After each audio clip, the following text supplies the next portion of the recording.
Hello বন্ধুরা, চলে এসেছি নতুন একটি রেসিপি নিয়ে। আজ তৈরি করে দেখাবো তোমাদেরকে ঘুগনি। এখানে আমি কড়াই বসিয়ে দিচ্ছি। ঘুগনির জন্য আমি একটা মশলা করে নেব।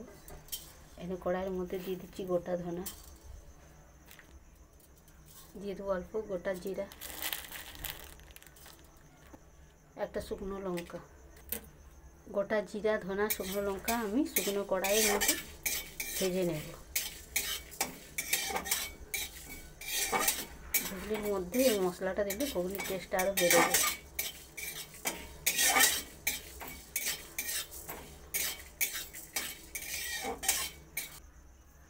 মশলাগুলো আমার ভাজা হয়ে গেছে, এখন নামিয়ে নেব, দিয়ে ঠান্ডা করে গুঁড়া করে নেব। মশলাগুলো আমি বাটির মধ্যে তুলে নিয়েছি, এবার ঠান্ডা করে গুঁড়া করে নেব। ভাজা মশলাটা গুঁড়া করে নিয়েছি। এখানে মটরটা সিদ্ধ করে নিয়েছি, দুটো সিটি মেরে সিদ্ধ করে নিয়েছি। এখানে দুটো আলুকে ডুমো ডুমো করে কেটে নিয়েছি, আলুটা ভেজে নেব। কড়াই বসিয়ে দিয়েছি, দিয়ে দেবো তেল।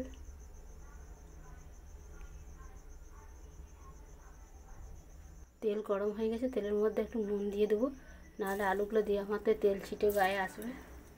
এবার আলুগুলো দিয়ে দেবো, সামান্য পরিমাণ হলুদ গুঁড়ো। নুন হলুদ দিয়ে আলুটাকে আমি ভেজে নেব।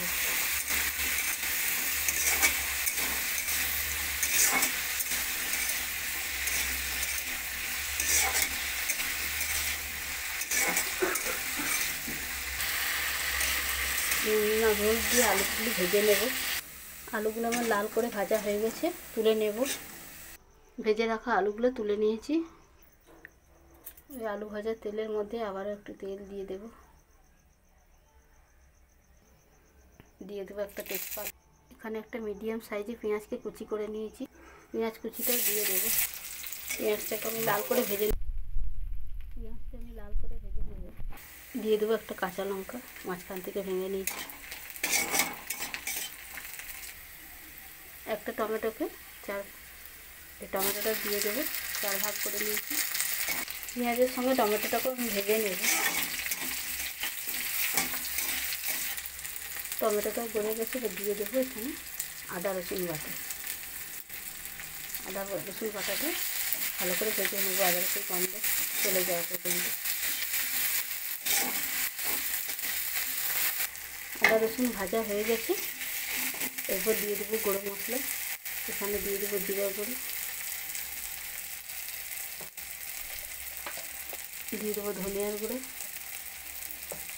দিয়ে দেবো হলুদের গুঁড়ো, দিয়ে দেবো লঙ্কার গুঁড়ো।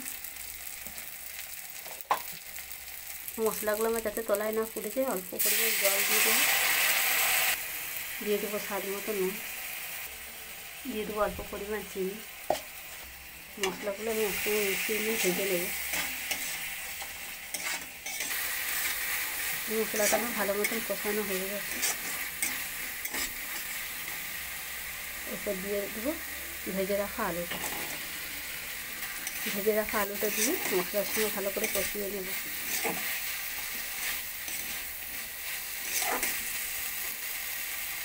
মশলার সঙ্গে আলুটা আমি কষে নিয়েছি, এবার দিয়ে দেবো সেদ্ধ করে রাখা মটরটা দিয়ে আবার মশলার সঙ্গে ভালো করে কষে নেব।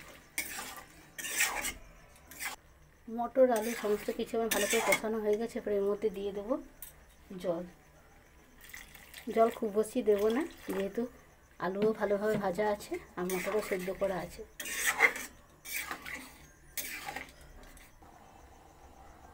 জল দিয়ে দিয়েছি, এটা আমার ফুটতে শুরু করেছে। এটা 2-3 মিনিট মতন ফুটিয়ে নেব।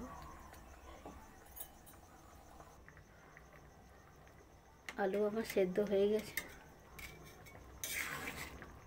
এই যে আলু আমার সেদ্ধ হয়ে গেছে। আলু মটর সমস্ত কিছু সেদ্ধ হয়ে গেছে, এবার দিয়ে দেবো গরম মশলার গুঁড়ো। দিয়ে আবারও মিশিয়ে নেব।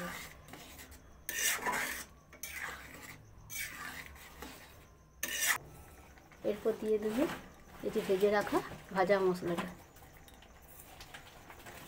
মশলাটা দিয়ে নামিয়ে নেব। মশলাটা দিয়ে আবারও মিশিয়ে নেব।